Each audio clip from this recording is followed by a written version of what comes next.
Pois sí, que aquí están os compactos do Arquivo Sonoro do Consello. Son automáticos, aquí está, hai unha parte que está nos discos de lousa, tamén os casetes, os discos de lousa, temos a miña colección, os discos de lousa, de Galicia, e agora, o que pasa que discos de Ricardo Portela non temos, mira, son estes aquí, estes es un, este outro, e este o que ten o texto de Ferreirós.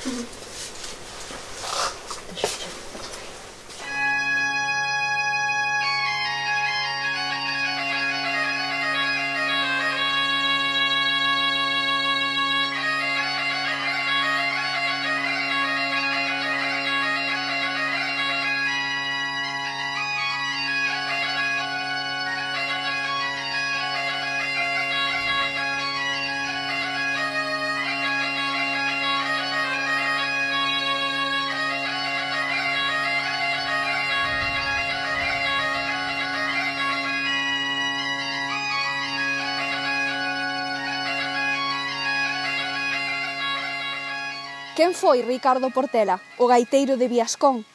Como compoñer a imaxe dun referente, símbolo do gaiteiro tradicional, e á vez un músico realmente inquedo e innovador, un mestre dos que non se esquecen, alguén cunha oratoria magnética. Como o fixo para cambiar parte das regras do xogo para sempre? Comezamos a preguntar e de seguida caemos nun inmenso tecido, porque pronunciar o nome do Portela é como aguindar unha pedra ás augas dun encoro. Nun tris fórmase un festival de ondas concéntricas, de infinitas conexións e afectos, de memorias, discos e palletas, e esas ondas baten cun repertorio que chega a dar llamau aos gaiteiros das marxes do Lérez e vai ata Bretaña, e cun instrumento tocado durante séculos que en boa medida, grazas a él, chega hoxe a nós para que o sintamos dunha maneira diferente.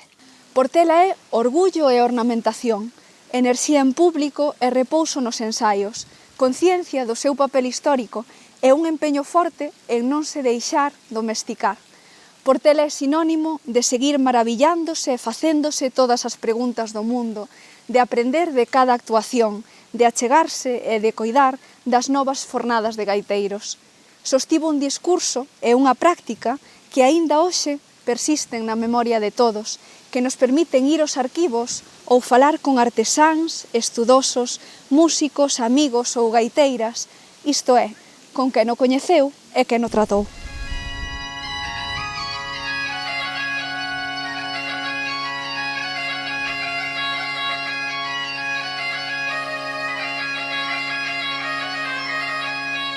Para entender o lanzamento do primeiro disco de Portela en solitario no 81, temos que bater á porta de Xosé Ferreirós.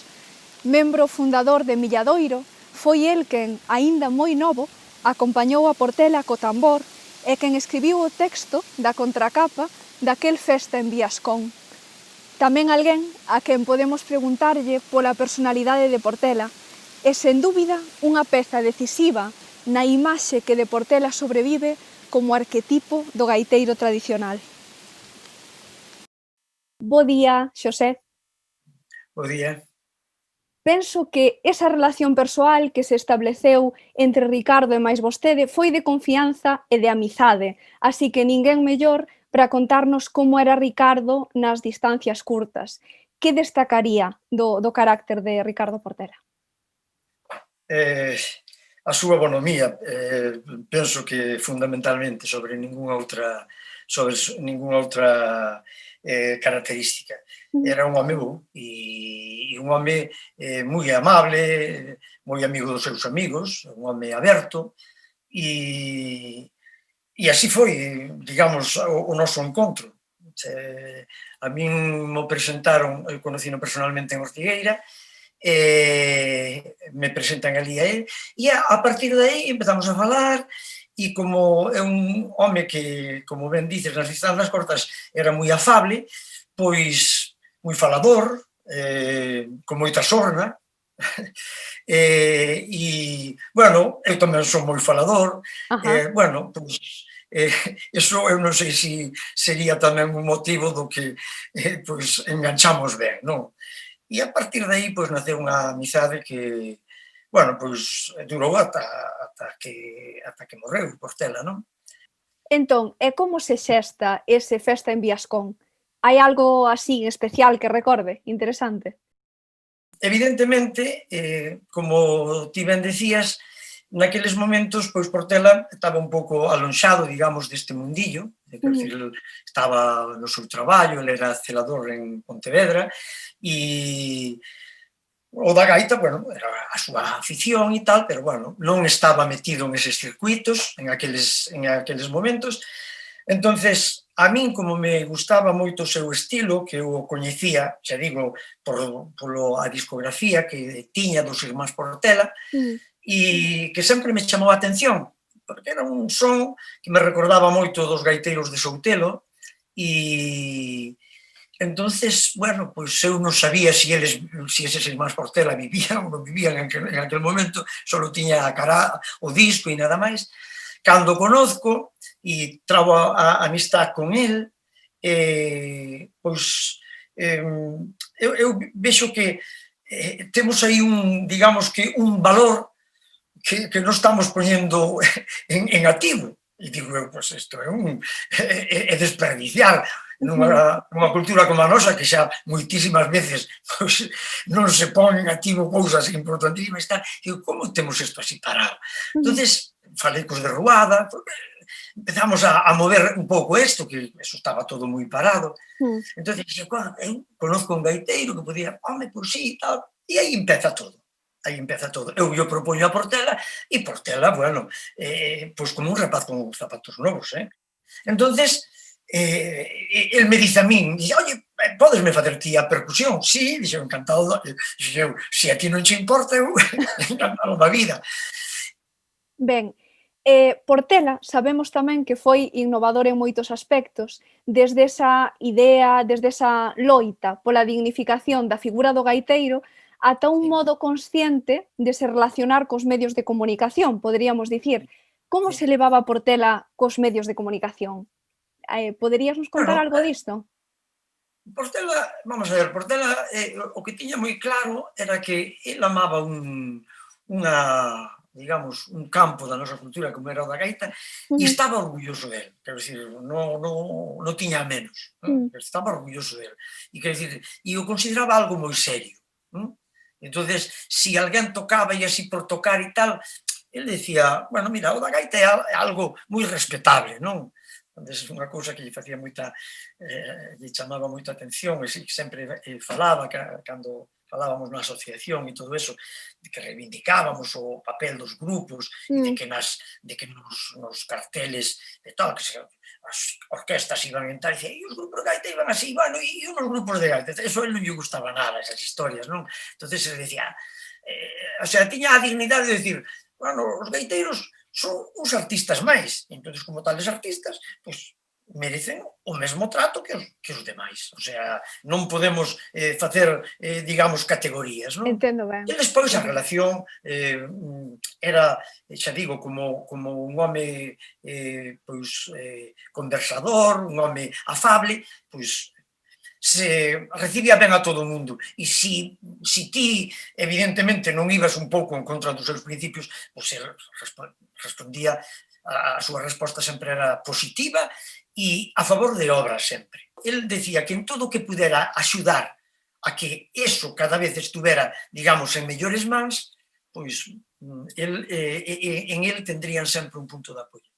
Pois, Xosé, agradecémosche un mundo que nos axudes con todo isto a compoñer un pouquiño máis esta imaxe de Portela, tamén a achegarnos máis a esa parte humana, moi aberta, moi disposta a aprender, disposta a axudar e tamén con moito sentido do humor, que penso que é algo no que coincide todo aquel que Sí, o sí, sí. coñeceu, non? Tiña moito, tiña moito. Acábome de acordar que queríamos que nos ensinases o Festa en Viascón, pero ao final non cho pedín, así que Sí, non hai problema. telo por aí. Sí, isto ten aquí a dedicatoria, que pon algo así como, Portela era así, teño que ler así, dice, para o grande Ferreirós con todo o garimo, Ricardo Portela, 22 do 5 de 1983.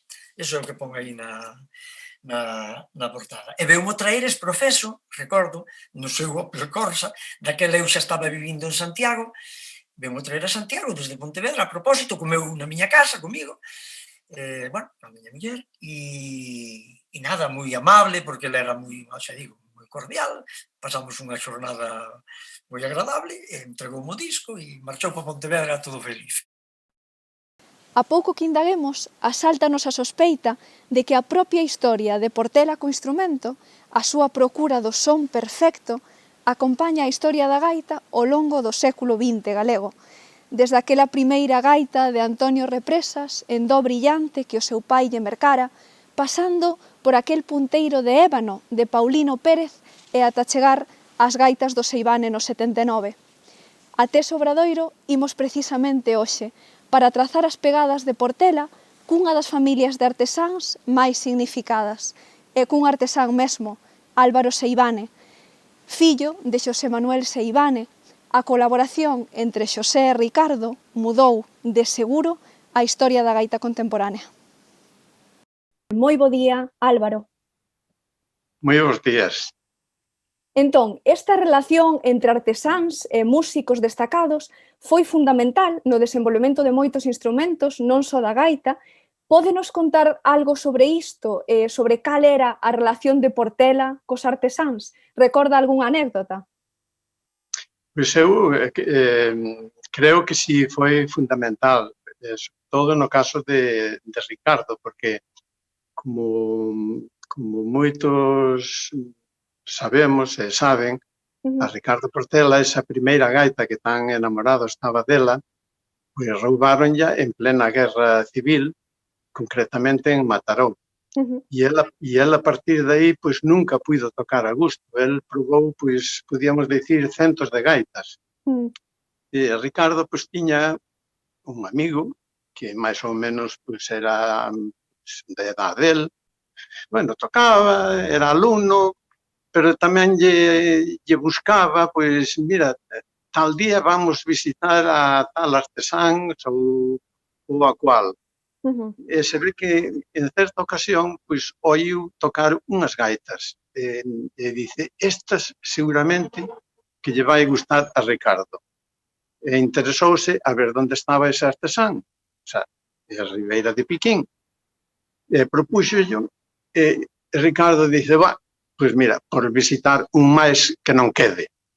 E ali chegaron e casualmente pois estaban pois noso pai, meu irmão, Xosé, que está aquí, que estaban traballando xuntos, que eu estaba, por aquel entonces estaba en Barcelona. E estaba pois entregándolle unha gaita pois a unha rapaciña que vivía en Madrid. A gaita non estaba exactamente no tono del, ni no modo de pechado, porque aquela gaita estaba en forma de tocar aberto, pero xa dice, isto xa é o que quero eu. E xa dice, faríame usted o favor de deixala probar. E dice, isto, xa se tirou abrazado a noso pai.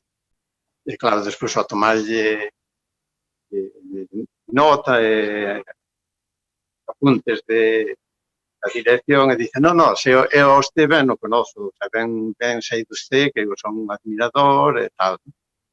E, bueno, concordaron unha data e fixolle o punteiro e, bueno, a partir de aí, pois xa xurdiu unha grande amizade e foron moitísimas as gaitas que lle fixeron, tanto Xosé como, o sea, Xosé pai como Xosé fillo, tanto meu pai como o meu irmão. E pasado xa unhos anos, pois tamén lle dice a meu pai, mira, teño ganas de que teu fillo Álvaro me faga un punteiro, que teño moita ganas, e meu pai dice, é que quero que cho faga. E casualmente, pois foi o último punteiro que el tocou. E tamén teño, pois, aquela honra de que tamén me encargou, pois, unha gaita para o seu fillo, non, perdón, para o seu neto. Pro neto, non? O neto Gonzalo. Iso é. Exactamente. Pois mire, por esas dúas encargas, queríalle preguntar efectivamente Tamén é moi significativa e moi coñecida esa anécdota de que logo de que lle rouban a gaita en Mataró pasa 13 anos sen tocar porque preferiu non facelo antes que tocar con instrumento que non consideraba de calidade. Entón, ten algunha memoria especial daquelas encargas? Pódenos contar algo máis sobre iso, sobre ese último punteiro, esa gaita para un neto? Pois el quería pois un punteiro de calidad, xa que el estuvo tantos anos sin tocar e outros tocando pois moi mal a gusto. Entonces el quixo pois que o seu neto pois tuvera pois un instrumento de alta calidad, non? Hai pouco precisamente fixemos aquí unha revisión, xa desa gaita, non? Vaya, como continúa a historia. Sí, sí. E digo eu tamén, por último, se nos quere contar un pouquiño disto, como cambiou o instrumento? Como diría que estaban as cousas cando vostede comezou e como están agora, con respecto ao propio instrumento e como artesán? Pois a verdade que isto pois é unha evolución constante. Aquí temos un proceso que fomos adquirindo co tempo, de estabilidade, de reposo, de secado, e mesmo despois de estudio na afinación, a construción de todos os tonos que antes non había. Bueno, pois por eso é posible que unha gaita pois siga podendo tocar en todas as romerías, como se facía antes, como solista, como cuartetos, pero tamén está integrada pois en grupos de rock, pero está pois en orquestas sinfónicas e no máis alto. Unha gaita está considerada pois como o instrumento clásico da máxima categoría, non? Sí, así é, e supoño que esa tamén, innegablemente, non? Foi unha das loitas de Portela. Pois moitísimas grazas por todo isto, por este recordatorio, non? Da importancia do instrumento como tal para Portela, do oído de Portela, do teimudo que era cando quería que algo soase realmente ben para poder empregalo. Moitas grazas, Álvaro. Moitas gracias a vos. Sabemos que Portela é un dos referentes máis significados do mundo da gaita, mais poucos son os novos intérpretes que teimaron en se especializar no seu peculiar estilo interpretativo. Un deles, sen lugar a dúbidas, é o pontevedrés Óscar Ibáñez, que ademais foi promotor de eventos, discos e concertos para promover e difundir o seu legado. Ola, Óscar, bo día. Ola, que tal? Ben, como gaiteiro e como estudoso da figura e do estilo porteliano, gustaríame que, en primeiro lugar, explorásemos un pouco a técnica de Portela. Que facía distintivo o seu xeito de tocar? Onde reside o seu selo persoal para ti? Bueno, fundamentalmente eu penso que o seu estilo se apoia en varios pilares, non? Por unha banda, un instrumento de calidade. Ter un instrumento de calidade é algo que foi moi importante sempre para Ricardo Portela. De feito, el tiña unha gaita que lle fixera os Represas de Ponteareas, que era unha gaita que lle mercara seu pai, bueno, moi adorada por el, e encantaba ese son da súa gaita, e logo ya roubaron no servizo militar e estuvo durante 13 anos sen tocar ata que chegou e coñeceu as gaitas de Paulino Pérez no 55, coa que estuvo tocando moitísimos anos e gravou o disco Irmáns Portela, pero as gaitas de Seivane foi onde finalmente quedou para nós esa sonoridade de Ricardo Portela. Por un lado, o instrumento. Por outra banda, pois o toque pechado. Esa maneira que sempre nos referimos a Ricardo Portela como abandeirado do toque pechado, unha técnica que realmente foi moi común en Galicia, sobre todo na parte oriental, nos extremos, na parte oriental e na parte occidental, pero que ao longo do século XX foi esmorecendo e el, de alguma maneira, pois tratou sempre de dignificar este xeito de tocar e de traelo aos nosos tempos para poñelo en valor. Toque pechados hai distintas formas de toque pechado en Galicia. El tiña unha forma moi peculiar de ser toque pechado e non era un toque pechado estricto, era máis ben un semipechado que alternaba posicións abertas, posicións pechadas. Por un lado, falábamos da gaita, do toque pechado e tamén dun estudio moi minucioso do seu repertorio. A selección do repertorio era moi importante. Non tiña un repertorio amplísimo, estudado. Si é verdad que conocía moitísimas pezas, pero el concentrou, tiña máis ben un repertorio limitado no que el se sentía cómodo, moi ben escollido, isso é moi importante, para era moi importante, moi ben escollido, e, bueno, esa era outra parte, seleccionar ben o repertorio, e o último pilar para min importantísimo é a ornamentación. Neso foi un verdadeiro especialista, xa que, pois, nela hai un cambio da figura do gaiteiro rural, que é máis un gaiteiro espontáneo, que ten xiros melódicos e vai mudando a interpretación das pezas a medida que a toca, ou en función do día que a toca de unha maneira distinta, e en Portela hai como iníciase, para min, algo que xa empeza a ver noutros gaiteiros do seu tempo, tamén como en Mosenas, en Enrique Otero. Enrique Otero era un músico formado de conservatorio, pero en Portela chega á excelencia, non? Por así decirlo. Estudia as pezas moi minuciosamente, elise moi ben os adornos e logo os executa moi ben. Entón, hai un criterio estético moi diferenciador na súa maneira de tocar e, ademais, que o aplica a todo o seu repertorio. Ben, conectando con iso, non? Tirando dese fío de ser un gaiteiro xa distinto, tal vez un gaiteiro urbano, un gaiteiro moi carismático, un gaiteiro que viu o mundo.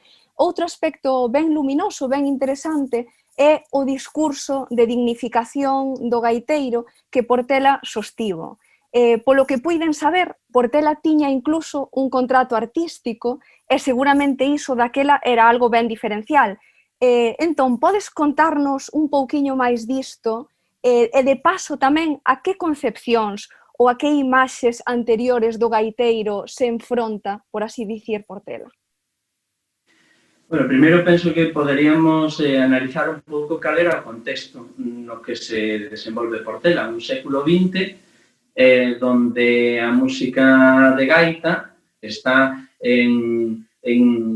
moi devalorada. Entonces, de alguna maneira, toda esa situación de rechazo á música propia, á música dos gaiteiros, fai que, de alguna maneira, Portela sinta certa senreira a esa imaxe e trata de alguna maneira de poñer en valor a arte que ele considera que ten a nosa música, non? Realmente tamén é un colocarse en pé de igualdade con calquera outro músico, calquera outro artista, non? Justamente é unha anécdota, eso que apuntaba sobre o contrato artístico, pois tanto é así que, cansado de que nas festas aparezcan en letra minúscula ou pois actuarán gaiteros del país. E entón, ele estaba farto de todo isto e realmente se impón a que ao gaiteiro hai que respetar os gaiteiros e que unha maneira de facelo era poñer no contrato artístico, que ademais, e leo literalmente, pois, en los carteles anunciadores, programas de mano, periódicos, etc., deberá figurar el nombre artístico de los gaiteros tal y como se explica a continuación. Ricardo Portela, gaiteiro de Viescón. El nombre de Ricardo Portela deberá aparecer en letras de tamaño igual a las mayores de otros conjuntos que actúen en la fiesta. Si no se cumplen estos requisitos expuestos y apareciese su inserción en letras de tamaño pequeño o de forma ambigua, por ejemplo, un grupo de gaitas del país o algo parecido, queda anulado automáticamente el presente contrato. Bueno, a mí me parece que esto é novedoso nos gaiteiros, pero realmente o fin, a finalidade última de todo isto era, pois, a visibilidade dos gaiteiros, o seu recoñecemento a posta en valor da súa labor e do noso patrimonio musical e da nosa música en xeral, non?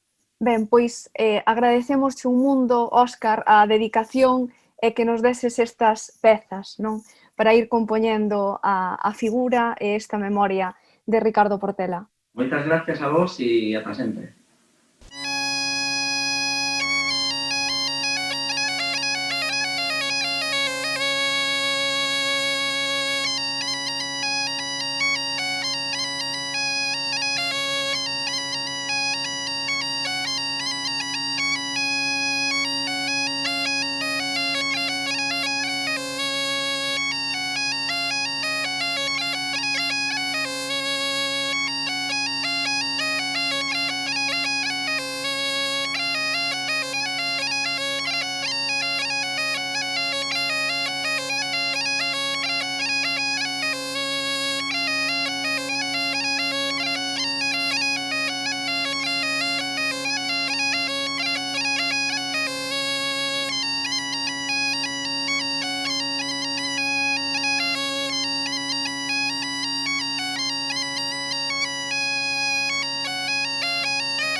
De volta no Obradoiro do Seivane, imos pedirlle que se sume á conversa a unha das tocadoras con máis sabor tradicional e dentre as novas intérpretes, Susana Seivane. Alguén que coñeceu a Portela sendo apenas unha nena e alguén que tamén nos pode contar como é iso de ser muller nun mundo tan masculino ata hai ben pouco. Ola, Susana. Ola, Alba, que tal? Pois imos comezar, vouche dicir que comecemos polo máis próximo, polos recordos, porque ti coñeciches persoalmente a Portela, non? Pois sí, tiven esa grandísima sorte. Eu a verdade é que síntome privilexiada, porque cando moitos gaiteiros ou moitas gaiteiras tiñan que andar por aí polo noso país recollendo pezas, pois as grandes figuras do noso país viñan á miña casa. Viñan á miña casa, estar co meu abuelo, co meu pai, ca miña familia para recoller as súas gaitas ou amañar o que tuveran que amañar, non? Entón, pois claro, coñecín a xente moi importante e un deles foi Portela, nun deses veráns que nos pasábamoslo sempre en Ribeira de Piquín, onde tiña o obradoiro o meu abuelo, Xosé Manuel Seivane, e foi espectacular, porque para min foi como coñecer, pois, hoxe en día, pois, o Rolling Stone, porque eu estaba coñecendo a un dos meus ídolos. Eu escoitaba moito a súa música, nos meus Walkman, e sempre andaba cunha flauta, e, claro, pois, coñecelo a él, para min foi coñecer a unha eminencia. E bueno, recordo que él xa me coñecía de oírlle a falar a meu abuelo, tes que escoitar tocar a miña neta, tes que escoitala. E, pois, efectivamente, aquel día que nos coñecemos, el cando viña xa era para botar todo o día, xa comíamos xuntos, e tocábamos, e bailábamos, e comíamos e bebíamos, e recordo que quedou abraiado, a verdade, cando me escoitou. Eu non sei se tería 5 anos, por aí, e quedou, e dicía, Susaniña, Susaniña, sempre me chamaba Susaniña, e penso que quedou moi abraiado, e tocáramos xuntos tamén, e eu alucinaba, claro. Ben, recoñéceste no que se refire ao propio estilo de Portela, de algunha maneira influenciada por el ou cando menos pola súa maneira de entender e de interpretar a música tradicional? Dirías que sí? Sí, véxome reflexada en moitas cousas, non só no musical. Na parte musical, eu, cando escoitaba a ele, eu fixábame nos recortes que el facía, nos colores que facía, nos adornos, neses famosos terceiro, cuarto e quinto grado que xogaba co toque pechado. E hoxe en día son recursos que collín de el, outros do meu avó, outros de Moxenas, e así fun configurando o estilo que teño hoxe en día, non? E teño moito de Portela, como isto que acabo de explicar, como a apoiatura que el facía no primeiro grado, o dedo meñique, facendo a nota o si, facía aí unha especie de batemento sempre que caía no do, non? No primeiro grado. Iso fago, ademais, dende pequena, e son cousas que lle dá moitísimo sabor, moi enxebres, moi noso, non? Sona moi a tradicional, moi ao noso, aos nosos vellos de antes. Ben, hai outro aspecto polo que che quero preguntar, Susana, nalgunha das fotos de xuventude que temos de Portela, que conservamos de Ricardo Portela, distínguese a Alba Portela, a súa irmá coa gaita. De feito, sabemos que o pai, Emilio, que era tocador de acordeón e tocador de gaita, lles inculcara a todos o amor pola música, e Alba chegou a iniciarse na gaita. O que pasa é que cando Ricardo, Xesús e Xosé montan airiños do Cañón de Buxo no 34, ela non fai parte do grupo. Entón, salvo contadas excepcións, como poden ser esta de Alba Portela ou como a máis coñecida de Áurea Rodríguez, o mundo da gaita foi, ata tempos recentes, un espazo masculino. Habería que esperar ata o 99, digamos, para ver aparecer discos liderados por gaiteiras, exclusivamente, non? Liderados por unha gaiteira como foi o teu caso ou como puido ser o caso de Cristina Pato. Entón, como foi e como é ser muller no mundo da gaita? Pois, a ver, eu teño que recoñecer que para min foi unha cousa totalmente natural. Que pasa? Antiguamente, si é certo que estaba máis unido a figura masculina, pero sí que había moitas gaiteiras. O que pasa que mellor estaban relegadas a outros instrumentos, como a pandeireta, como o canto, ou en moitos casos pois estaría mal visto, porque moitas veces, polas clases sociais ou mellor un pouco máis altas, xa estaba mal visto que un home tocara a gaita, nalgún momento da nosa historia, pois nos podemos imaginar nunha sociedade pois menos desenrolada ou máis machista, o que suporía pois ver a unha muller tocando a gaita. Eu teño amigos que se dedican a facer recollidas e tal, e foron algún pobo hai anos que decían, pois aquí había unha gaiteira e tal, pero decían que esta casa estaba embruxada. Entón, pero Áurea, está a irmá Portela, e eu, ademais, tiven a gran sorte de coñecer algunhas das meniñas de Ribadeo, que foi o primeiro grupo extenso nos anos 50, o primeiro grupo extenso formado só por mulleres, percusionistas, gaiteiras, e, hai uns aniños que estuven ali, puiden coñecer a algunhas delas, o sea que gaiteiras había moitas, pero non tuveron a repercusión que terían hoxe en día, por exemplo, claro. Ben, pois super agradecida, Susana, por axudarnos a trazar un pouquiño máis esta historia de Portela, tamén recorrendo as túas memorias e recorrendo a todo o que pervive de Portela, non? Aínda hoxe. Gracias a vos, un placer. A apertura de Ricardo Portela, o intercambio que podía producirse entre músicos de diferentes lugares ou xeracións, tamén marcou a súa vida. Por iso, non imos quedar en terras galegas. Para contar a historia de Portela, cómprenos chegar polo menos á Bretaña. Hoxe temos a honra de preguntarlle a Patrick Mollard, unha figura crucial da gaita a nivel internacional, por todo isto. polo seu descubrimento da música galega, do propio Portela e tamén polo debate entre tradición e modernidade. Bo día, Patrick. Bonjour. Gustaríame trazar unha pequena historia que vai desde que vostede descobre a música galega e nela a música de gaita en particular ata o momento en que se reencontra con Portela. Podemos facer este exercicio de memoria?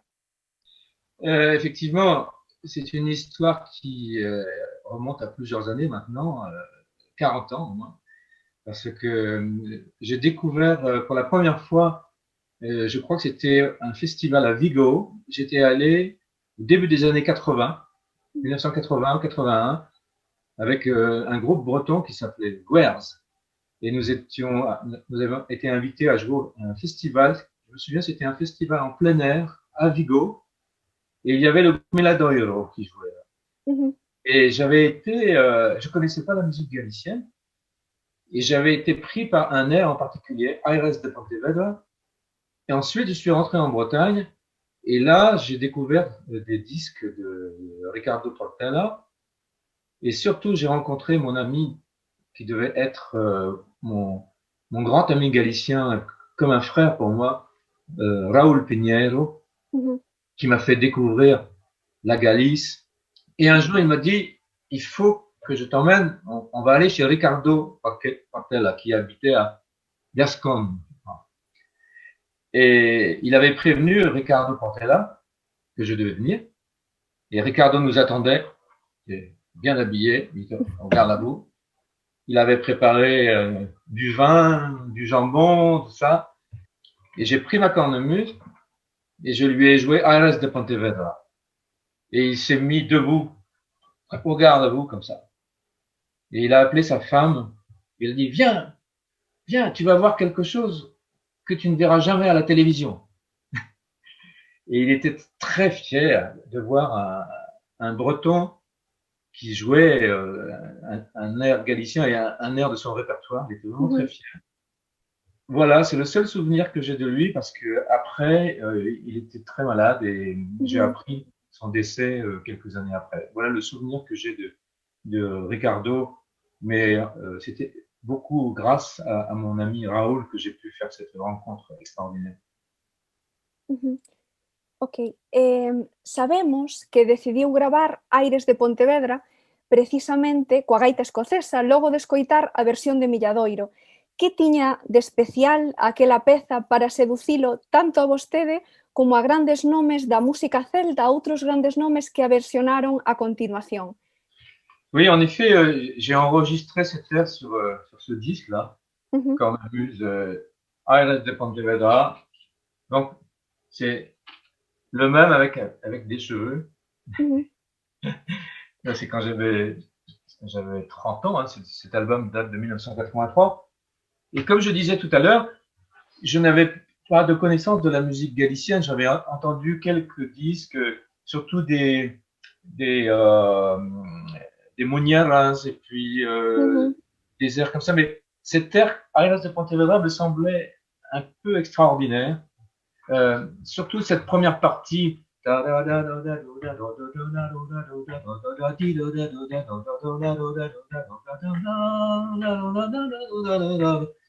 ne sais pas, j'ai été absolument fasciné et c'était tellement différent de la musique bretonne, de la musique écossaise, et de la musique irlandaise que je pratiquais beaucoup à cette époque-là. Et je ne sais pas si les Irlandais et les Écossais ont adopté ce thème, mais en Bretagne, c'est un thème qui est devenu extrêmement populaire. Ok. Cando diferentes tradicións gaiteiras se encontran, normalmente hai unha marxe de ganancia e de aprendizaxe moi importante, pero tamén hai certos perigos, ou recoñécense certos perigos, por exemplo, para as novas e para os novos intérpretes. Como se posiciona vostede con respecto a este debate? De paso, tamén me gustaría convidalo a tocar o tema que vostede compuxo en homenaxe a Portela, para o que tivo que afondar previamente nesa tradición das muiñeiras galegas. Oui, alors c'est vrai que c'est une question intéressante. Nous avons eu ce problème, nous, en Bretagne, breton parce que nous avons, comme vous savez, nous avons adopté la cornemuse écossaise après la guerre. Mais avant la guerre, la cornemuse écossaise n'était pas en Bretagne. Nous avions la bombarde, le biniou, clarinette. Et c'est vrai, vous avez raison, c'est très difficile de rester soi-même et de garder le style breton avec une influence écossaise. Et dans les années 1960 à 1970, il y a eu une énorme influence écossaise sur les compositions.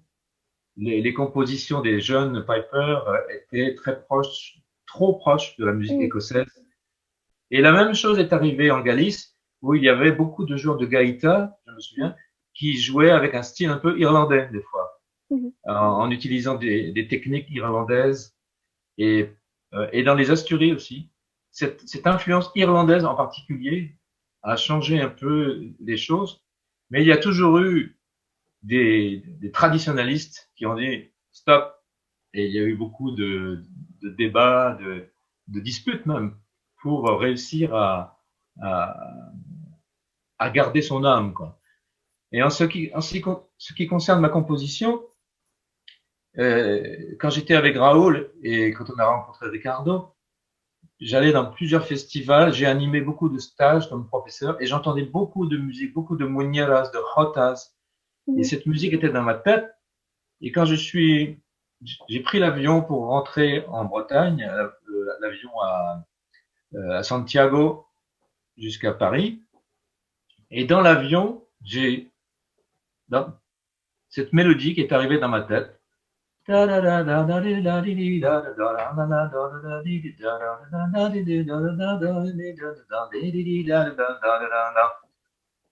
Avec une couleur de Muniera.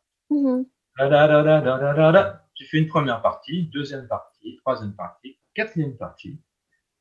Et automatiquement, j'ai dit, ça va s'appeler Ricardo Portela. Merci bien, Patrick. Moitas grazas por compartir con nós todo isto, incluso esa orixe directamente no avión da composición dedicada a Ricardo. Gracias.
Aspiramos á dignificación da gaita e do gaiteiro, afirmaba Ricardo Portela nun dos rexistros que conservamos da Asociación de Gaiteiros Galegos, daquel foi o primeiro presidente. Se exixir xustiza e dignidade é parte daquilo que nos caracteriza como seres humanos, exixila para o instrumento e para quen o interpretaba foi, para Portela, unha tarefa transcendental. Podíamos intuir os fíos e comprobamos agora que o tecido resiste prácticamente intacto, que as ondas se reproducen ata o infinito, dando luz e ferramentas a quen queira trazar esta historia desde Viascón ao mundo, cun medido orgullo, cunha calculadísima ornamentación.